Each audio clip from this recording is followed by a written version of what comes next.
Assalamualaikum warahmatullahi wabarakatuh. Alhamdulillah rabbil alamin. Wassalatu wassalamu ala khatamil anbiya'i wal mursalin Nabiyyina Muhammadin wa ala alihi wa sahbihi ajma'in. Amma ba'd.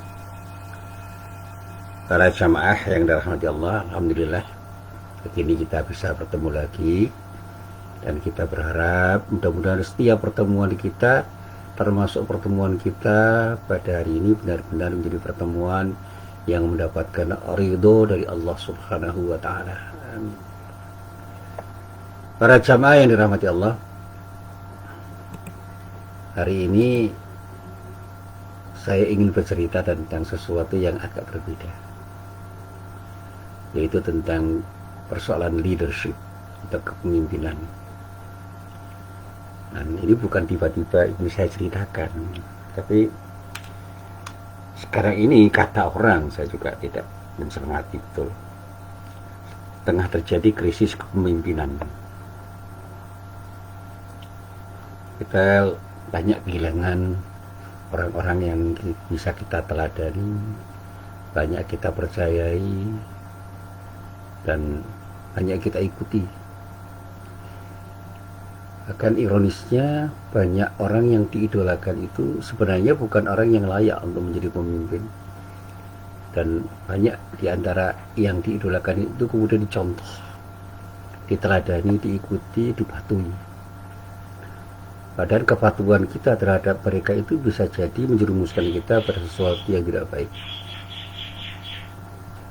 Dan persoalan kepemimpinan itu bukan hanya pada wilayah-wilayah politik, tapi pada wilayah-wilayah yang lain. Dan bukan tidak mungkin ada dalam wilayah keagamaan, dalam wilayah sosial keagamaan. Nah, kebetulan saya berkecimpung di dunia dakwah dan dunia pendidikan. Di dunia dakwah dan di dunia pendidikan itu kita juga sekarang semakin sulit untuk menjadi seorang pemimpin yang bisa menjadi panutan, yang bisa kita ikuti, bisa kita teladani, bisa kita percaya, dan pada saatnya memang menjadi orang yang akan menggerakkan kita ke arah yang terbaik. Saya selalu bercerita tentang bagaimana Rasulullah jadi pemimpin, lalu bagaimana kehebatan para sahabat yang pada saat memimpin itu memang layak diteladani. Dan juga banyak pemimpin masa lalu itu yang bisa kita ceritakan. Saya pernah bercerita tentang dua Umar bin Khattab dan Umar bin Abdul Aziz, dengan segala kelebihan mereka masing-masing, layak untuk kita teladani dan bisa kita ikuti. Dan mereka layak untuk menjadi pemimpin pada zamannya, dan pada saatnya memang diperlukan pemimpin-pemimpin yang seperti itu. Bagaimana kita bisa membangun ketegasan, bisa membangun kejujuran, membangun sikap amanah, itu dari kedua beliau itu kita bisa banyak belajar. Bahwa ada kritik terhadap kedua beliau itu wajar-wajar saja, karena ya, tidak semua orang bisa sepakat dengan apa yang dilakukan oleh orang. Tetapi kalau kita bicara tentang kelebihan dan kekurangan, banyak hal yang bisa kita teladani dari kedua Umar ini.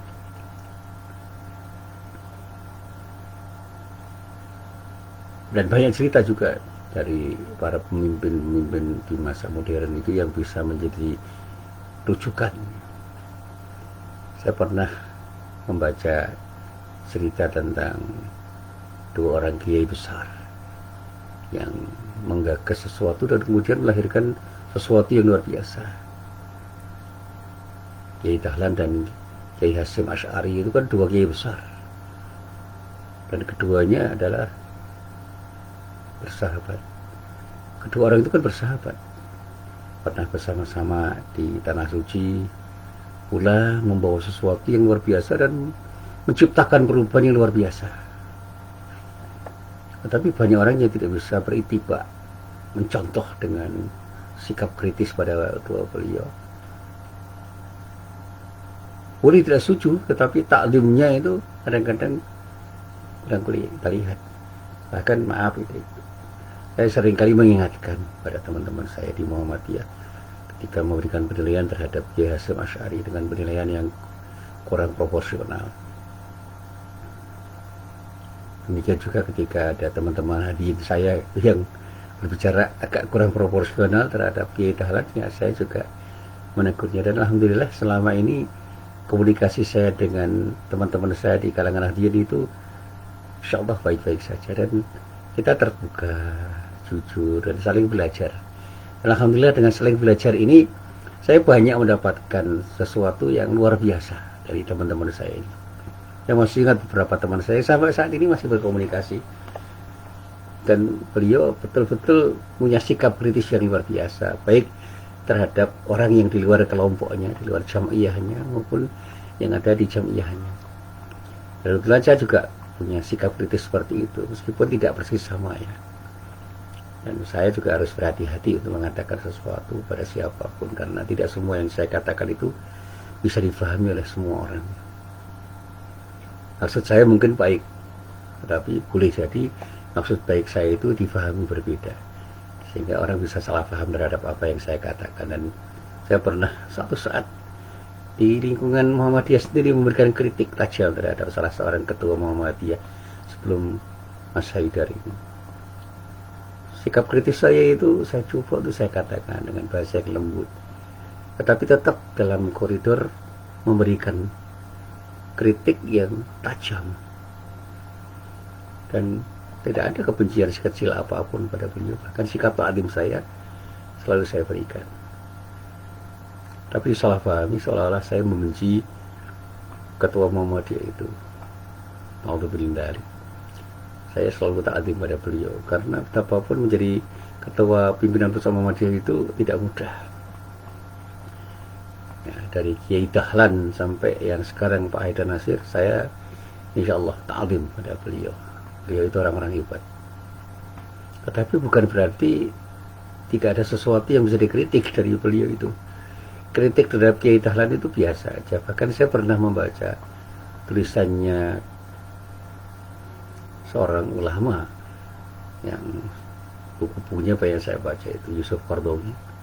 Yusuf Al-Qaradawi itu pernah menulis bagaimana orang memberikan kritik terhadap Imam Al-Ghazali, tapi juga banyak orang yang memuji. Salah satu bukunya itu yang berjudul Al-Imam Al-Ghazali Baina Naqidihi wa Madikhihi. Imam Ghazali itu berada dalam pusaran kritik yang tajam dari para kritiknya, tetapi juga banyak dipuji oleh orang-orang yang mengagumnya. Dan wajar saja. Apakah ketika Imam Ghazali dikritik itu menjadi jatuh? Tidak. Apakah ketika beliau dipuji lalu dia melambung tinggi menjadi orang yang tidak bisa dikritik? Ya tidak. Dan para imam besar yang lain, misalnya Imam Syafi'i, Imam Abu Hanifah, Imam Malik bin Anas, Imam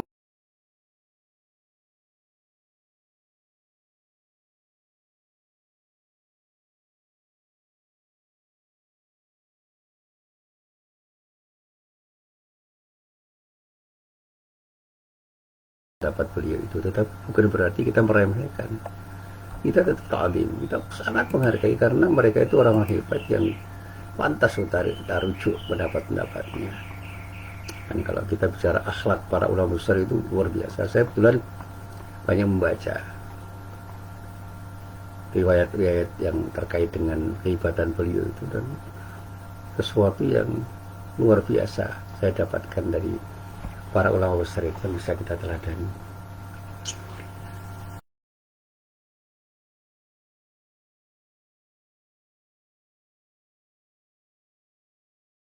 Di Bakar, Umar bin Khattab, sampai yang saya ceritakan dari Kiai Dahlan dan Kiai Hasyim Asy'ari itu tidak mudah. Sekarang untuk menjadi orang seperti beliau itu ya luar biasa beratnya. Di samping harus punya ilmu yang cukup, yang lebih dalam dari itu semua adalah akhlaknya harus teruji betul. Dan keterujian akhlak ini menjadi sangat penting, karena orang-orang seperti beliau itu adalah orang-orang yang sudah malang melintang, punya pengalaman yang luar biasa di dalam menjalani hidup, sehingga di dalam kehidupan pribadi, kehidupan keluarga, kehidupan masyarakat, betul-betul mereka sudah teruji sebagai orang yang layak untuk kita hormati. Kalau kita bicara kekurangan, ya, semua orang punya kekurangan, itu jelas. Nah, para jamaah yang dirahmati Allah, terkait dengan apa yang ingin saya bicarakan, saya pernah menukil sebuah hadis dan pernah di sini saya terangkan dalam sebuah pengajian. Satu saat kata Abu Hurairah radhiyallahu an, Rasulullah itu pernah bersabda.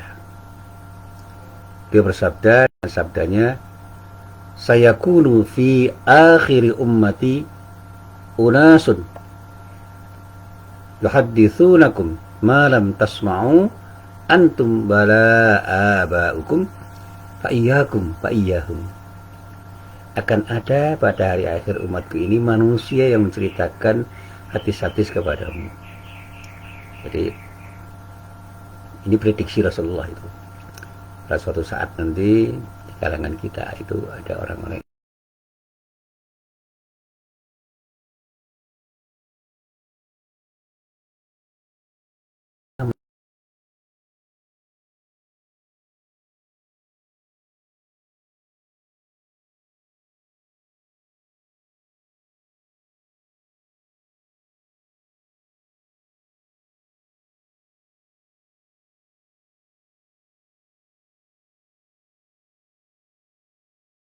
dengan argumen-argumen tertentu seolah-olah sesuatu itu tidak akan bisa salah karena punya argumen yang luar biasa. Ini kan termasuk kepiawaian orang di dalam mengatakan sesuatu, sehingga sesuatu yang dia katakan itu bisa saja kemudian dipercaya orang.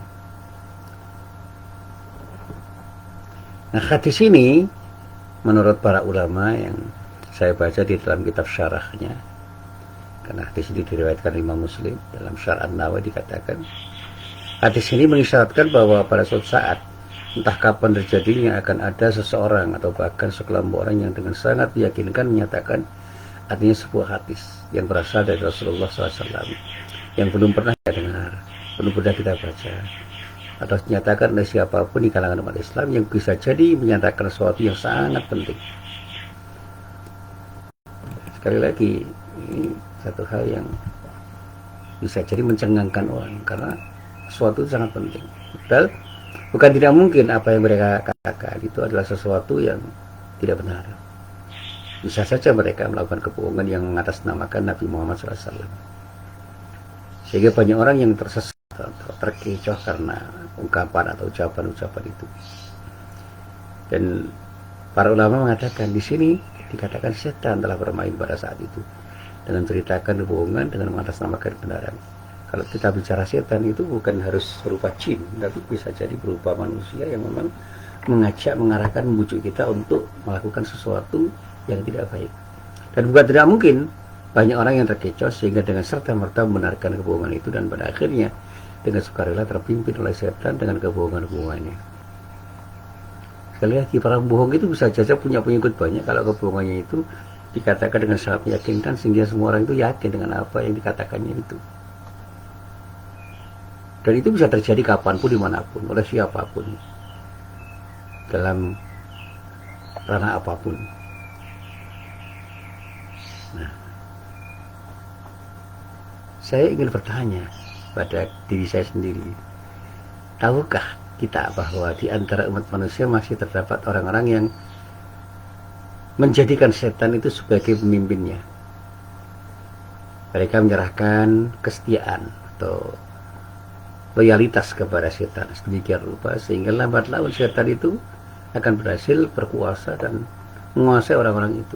Akhirnya orang-orang yang menyerahkan loyalitas atau kesetiaannya kepada para setan itu menjadi bagian dari setan itu, pembela para setan, pengikut para setan yang disebut dalam istilah agama itu dengan sebutan hizbus syaitan, atau sebutan yang lain hizbus syayatin. Hizbus syayatin itu ya pasukan setan atau kelompok setan atau komunitas setan. Orang-orang yang kemudian membangun loyalitas kepada para setan. Na'udzubillah min dzalik. Dan mereka itu dengan sangat mantap membangun loyalitas pada setan karena mereka menjadi bagian darinya. Dan mungkin mereka itu tidak tahu bahwa mereka itu telah melakukan sesuatu yang salah, karena kemampuan para setan itu membangun sebuah informasi dan serangkaian informasi yang meyakinkan kepada orang-orang yang menjadi pengikutnya itu.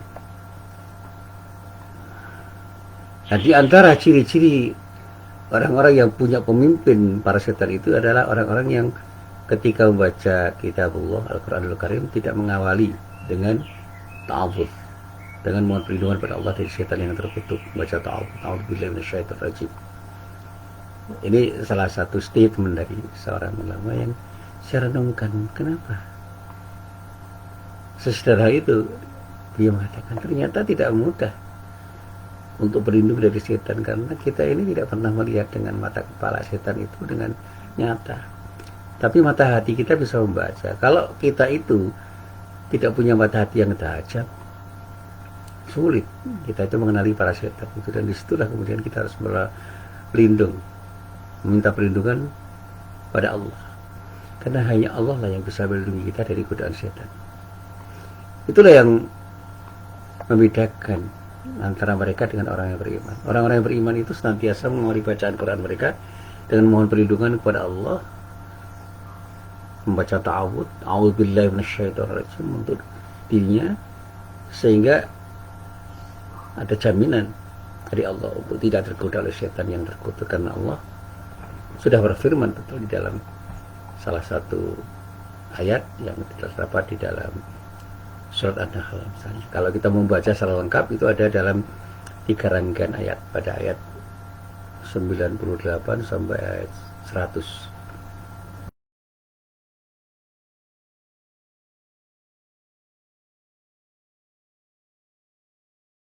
Ana fasta'id billahi minasyaitonir rajim. Innahu laisa lahu sultanun 'alal ladzina amanu wa 'ala rabbihim yatawakkalun. Innama sultanu 'alal ladzina yatawallawnahu wal ladzina hum bihi musyrikun. Apabila kamu baca Al-Qur'an, hendaklah kamu minta perlindungan kepada Allah dari setan yang terkutuk. Yang membaca ta'awudz itu menjadi sebuah keharusan kalau kita betul-betul ingin terlindung dari godaan setan. Termasuk ketika membaca Al-Quran, Al-Quran sendiri itu baik, tapi ada nggak jaminan para pembaca Al-Quran itu pasti akan menjadi orang baik? Ada nggak orang yang suka membaca Al-Quran tapi masih suka bermaksiat? Saya tidak jawab. Bahkan saya itu punya teman, punya mahasiswa yang menjadi hafid Quran. Saya selalu mengatakan, yuk berhati-hati dengan bacaan Quran kita. Mintalah perlindungan kepada Allah sebelum kita membaca, dan pada saatnya kita yakini bahwa dengan perlindungan Allah itulah kita akan terlindung dari godaan syaitan. Saya heran, kenapa orang merasa percaya diri sehingga tidak perlu memohon perlindungan kepada Allah dari godaan syaitan yang terkutuk ketika mengawali bacaan Al-Quran saja. Saya selalu mengatakan begini, di antara sebab kenapa orang itu tidak merasa perlu untuk memohon perlindungan kepada Allah dari godaan setan ketika membaca Al-Quran, karena mereka sendiri itu sudah meyakini betul apa yang dia baca itu adalah sesuatu yang akan menjadikan dia terlindung dari godaan setan. Itu salah satunya. Tetapi ada sebagian dari mereka itu yang sebenarnya tidak percaya bahwa Al-Quran itu sungguh-sungguh merupakan kitab Allah, karena mereka hanya belajar Al-Quran itu hanya untuk tahu. Dulu pernah saya ceritakan, banyak orang-orang non-muslim itu yang belajar Al-Quran bukan untuk mengimani, karena memang tidak ada dasar iman, tetapi untuk sekedar belajar. Dan apalagi ada juga yang belajar Al-Quran itu dalam rangka untuk menjadikan pengetahuan tentang Al-Quran itu sebagai senjata untuk menyerang umat Islam. Nah, kitab suci Al-Quran yang datang dan bersumber dari Allah itu mereka perlakukan sebagai sesuatu yang mirip dengan buku-buku biasa, sebagai karya manusia biasa, sumber ilmu. Nah, mereka seperti yang diutarakan oleh salah seorang ulama yang pernah saya baca.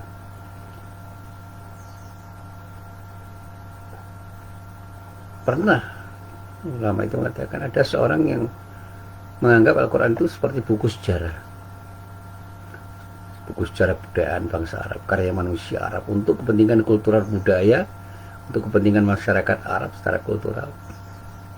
Dan Al-Quran itu hanya sebuah teks biasa. Ya. Ini yang perlu kita perhatikan. Quran itu buku biasa, bukan sesuatu yang luar biasa.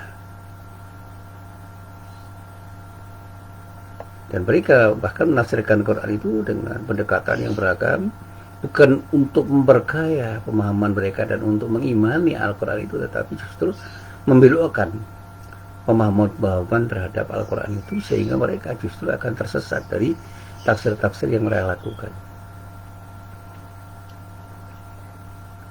Siapa yang bisa menjamin orang-orang muslim misalnya itu ketika menafsirkan Al-Quran itu pasti mereka dengan ikhlas menafsirkan Al-Quran untuk menjadi sesuatu yang akan bisa menjadi rujukan bagi kita untuk mengimani dan mengamalkannya. Tidak ada yang bisa menjamin. Sehingga pendekatan apapun di dalam menafsirkan Al-Quran itu bisa saja dilakukan, tetapi kita harus mengawali pembacaan Al-Quran itu dengan iman yang kokoh. Sehingga pada saatnya kita akan tidak sesat, terjebak pada kesesatan ketika membaca Al-Quran dan menafsirkannya. Dan saya katakan, para ilmuwan itu bisa saja pada saatnya menjadi loyalis setan. Bahkan mereka bersikap syirik. Karena pada saat mereka itu membaca Quran, mereka bukan membaca Al-Quran dalam rangka untuk mengimani, tapi bahkan ada juga yang membaca Quran untuk memberikan kritik terhadap Al-Quran dalam rangka untuk melamahkan umat Islam dengan tafsir-tafsir yang mereka lakukan. Sekali lagi, dalam kajian Al-Quran saya pernah mendapati keterangan-keterangan seperti itu. Tapi kita juga harus punya sikap kritis, jangan kemudian bersikap a priori bahwa semua tafsir yang bukan berasal dari umat Islam itu pasti salah.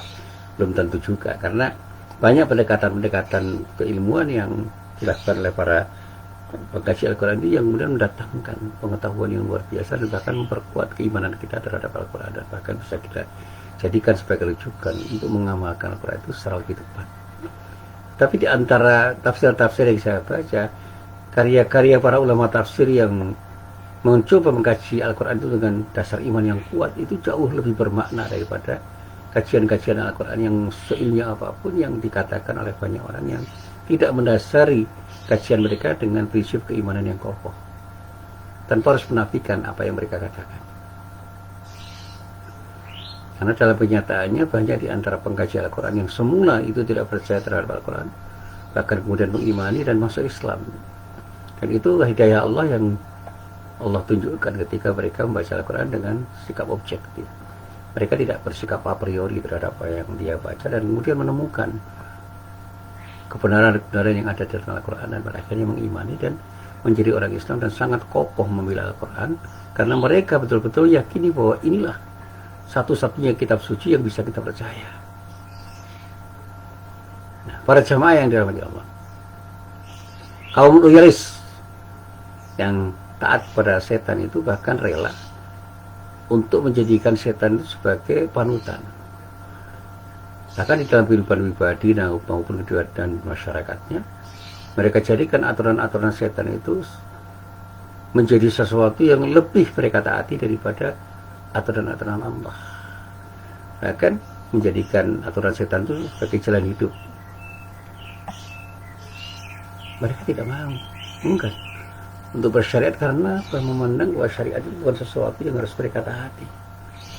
Dan bukan tidak mungkin mereka itu juga orang-orang yang mengaku beragama Islam. Mereka enggan untuk mengandalkan arahan dan petunjuk Al-Quran itu untuk menempuh kehidupan-kehidupan yang paling layak, karena aturan yang disasarkan pada Al-Quran itulah aturan-aturan yang sebenarnya sangat layak untuk mereka jadikan sebagai rujukan. Karena Allah yang paling tahu aturan yang seharusnya diikuti oleh manusia sebagai makhluknya. Tapi mereka lebih yakin dan mengandalkan diri mereka untuk menata kehidupan pribadi dan sosialnya itu dengan rujukan yang lain yang bahkan bertentangan atau berseberangan dengan prinsip-prinsip yang ditawarkan oleh Al-Quran. Ada Rasulullah Nabi Muhammad SAW sudah mengajarkan kepada kita bagaimana kita meyakini Al-Quran dan bagaimana kita bersikap tauhid dengan Al-Quran yang kita baca itu. Dan ketika saat ini kita hidup dalam sebuah zaman di mana banyak orang yang menganggap bahwa Al-Quran itu bukan sesuatu yang harus kita rujuki, harus kita pelajari untuk kita jadikan sebagai panduan hidup. ya kita harus waspada, karena disitulah sebenarnya tantangan kehidupan kita yang harus kita yakini bahwa pada saatnya memang tidak mudah untuk menjadi orang yang secara konsisten mengimani dan mengamalkan Al-Quran itu di tengah kehidupan modern seperti ini. Apalagi ketika orang sudah menjadikan hawa nafsu itu sebagai sesuatu yang harus mereka ikuti. Mereka akan mematuhi aturan-aturan yang justru berseberangan dengan aturan-aturan yang telah ditetapkan Allah. Dan mereka pasti enggan untuk menjadikan aturan Allah itu sebagai jalan hidup.